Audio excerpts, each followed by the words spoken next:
जळगावच्या मुक्ताईनगरमध्ये शिवसेना आणि भाजपचे कार्यकर्ते आमने सामने आले। मुक्ताईनगरच्या प्रभाग क्रमांक 17 मधील मतदान केंद्रावर गोंधळ झाला। भाजपच्या उमेदवारांना मतदान केंद्रात प्रवेश नाकारल्याचा आरोप भाजप खासदार आणि केंद्रीय राज्यमंत्री रक्षा खडसेंनी केला।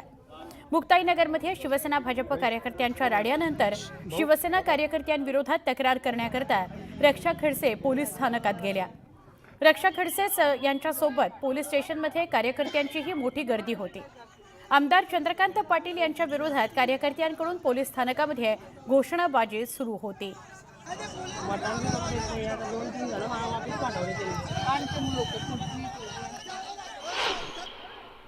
आज सेनेने या शहरामध्ये पूर्ण इथे दहशत माजवली।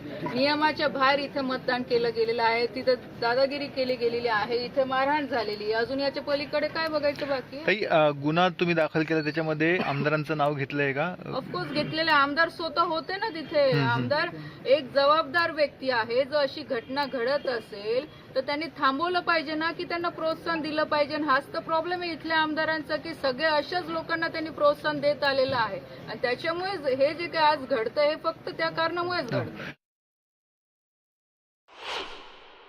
दोन्ही पक्ष समोर होते। आमदार साहेबांचे त्यांचे कार्यकर्ते होते, हे यांचे कार्यकर्ते, यांचे उमेदवार होते, यांचे कार्यकर्ते होते। समोरासमोर होतं, समोरासमोर। आमदारांवर गुन्हा दाखल नाहीये। आता ते तपासामध्ये त्यांचा काय रोल होता की नव्हता ते नंतर पुढे करता येईल आपल्याला। एफआयआर मध्ये नाव आहे त्यांचं? नाही, त्याच्याबद्दल नाही सांगू शकत। एफआयआर मध्ये नाव आहे? नाही, ते कार्यकर्ते समोर आले आणि तिथे वादावादी त्यांची झाली असं त्यामध्ये नमूद आहे।